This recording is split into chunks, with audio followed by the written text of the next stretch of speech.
See that down there? I'm packing my bag for my next trip. I'm taking off.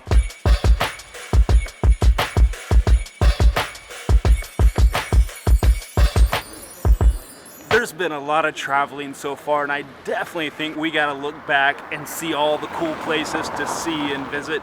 We've gone through the first 6 months of 2022, and I think there's some time for reflection.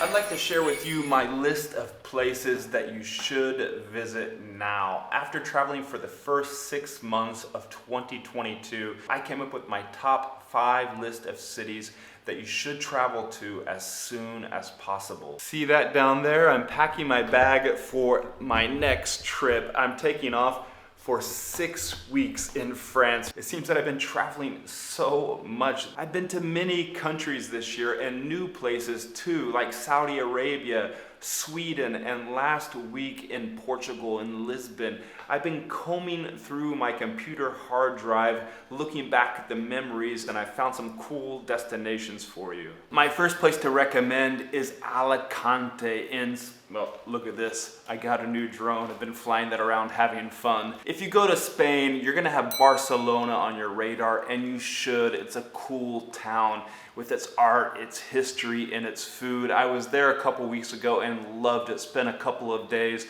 spent one night hanging out with my friend Patrick.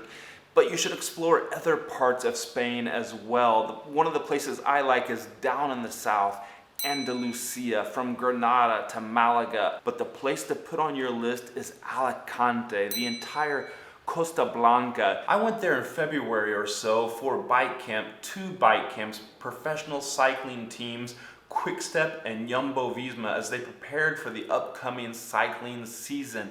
I visited different spots, including Calpe, but for a city atmosphere with that beach vibe, you can't beat Alicante. It's got a couple of good coffee shops. I found a great one that roast their own coffee beans, and of course the food. Plenty of good places where you can sit down and have a great lunch, or later on in the days, hit up the bars, hit up the restaurants, and get the tapas.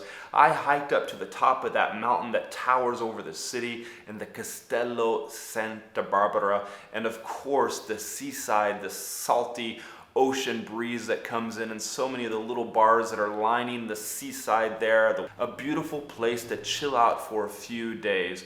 And if you need to fly in, the place to fly to, there are several different places. I recommend Valencia, a little bit north of the city. And drop some comments down below. Which country, which city, destination is on your hit list? And while you're down there, hit that little red subscribe button. My second place for you, number 2, Tenerife. Have you ever heard of the Canary Islands? Well, these are the Spanish islands off the west coast of Africa, and Tenerife is the largest of around 7 of these Canary Islands. Earlier this year in January, I spent 1 week there. It's a perfect place to go to escape those cold winter days of Europe. It's also a great place to visit in the summertime with temperatures pretty moderate. I spent some time up there at the top of the volcano in the clouds. There are some great hikes to do up there, and you can just wander around and spend one complete day on that volcano and one day exploring the secluded beaches up in the northwest. They're hard to get to, but once you get there, you're probably going to be the only person there. Black volcanic ash sand, these huge waves that are crashing in, and these massive rugged rocks coming out of the ocean. A dramatic place. I spent some good time there taking photos, flying the drone. I would recommend that you stay in Playas de las Americas. I made several different videos about that place. A cool little town down there in the south, but you can explore all the beaches nearby. There's seafood everywhere. You can find many different places. Get fresh fish, sit down, enjoy, chill out, drink a beer, and soak it all in. And the island has a few good coffee shops as well, and one I prefer, which I went to several times, called Blend Coffee. But overall, the entire island with that surf vibe, it just puts you in a relaxed state of mind. I need to get packing this equipment for my upcoming trip, but I'll get to that.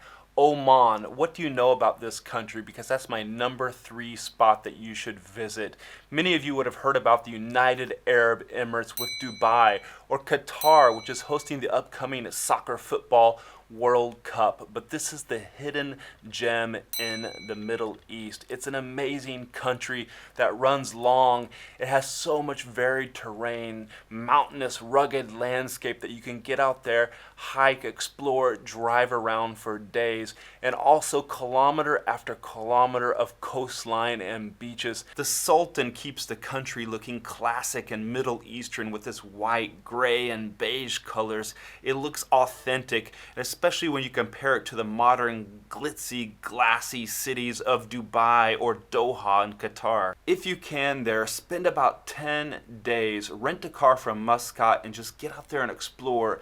Drive south. You'll have so much fun up there in the mountains, finding hidden beaches, and then back to the capital city. And did I mention the abundance of coffee shops there? Good coffee shops. You'll get your fix, don't worry. Number 4, Paris. Let's get back to Europe, and this is a classic spot. It's on everybody's bucket list, and it should be, but don't neglect the rest of France. There's Bordeaux and the whole wine area there, or the Loire Valley that's super cool to explore.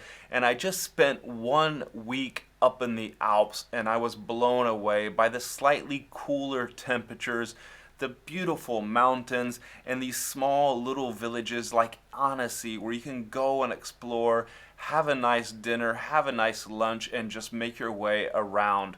But let's talk about Paris. I recently was there. I made a video about everything you can see and do in 1 day in Paris. However, I recommend at least 3 days. And of course, the big ticket item is the Eiffel Tower. Go there and get your photo with the tower behind you. Take a picnic and sit in the gardens there and just enjoy the afternoon. And later walk over to see the famous Arc de Triomphe roundabout. Plan 1 morning around the Notre Dame area. That area is beautiful. The surrounding neighborhoods, they're amazing. It's a perfect place to sit down for a coffee. It's so French. One afternoon, make your way up to the Montmartre hillside area there in Paris, also famous for the Moulin Rouge.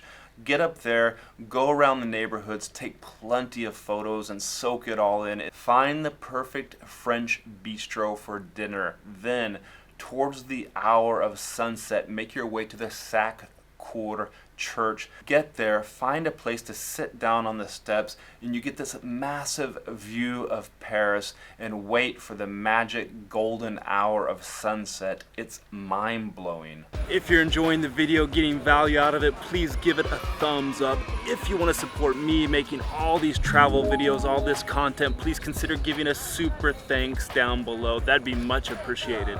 My 5th place you gotta visit is Copenhagen. I'm packing my bags now to travel up there because the Tour de France, the bike race, it begins up there in Denmark. A few weeks ago, I spent 1 week up in Denmark exploring the area as a preview trip and was reminded of just how cool that capital city of Copenhagen is. It's a bike nerd's dream. There are so many cyclists there. Everyone is on a bicycle and there are paths everywhere. So get a bike there and roam around the city. Copenhagen has all of these hot dog stands around town. So go up to one of those and get one of the famous Danish hot dogs. And after you're walking around the city, if you're tired, don't worry because there are plenty of coffee shops in Copenhagen. You can find one on every corner and they're good coffee shops too. And if you get bored, take the bridge right there in the center of Copenhagen that directs you towards Sweden. Add a new country on your list. Do as I did, just go over there for a lunch or for a coffee and chill out for a few hours and then get back to Copenhagen. And there's still so many things I want to see and do, places to visit. For a video about life on the road, look here.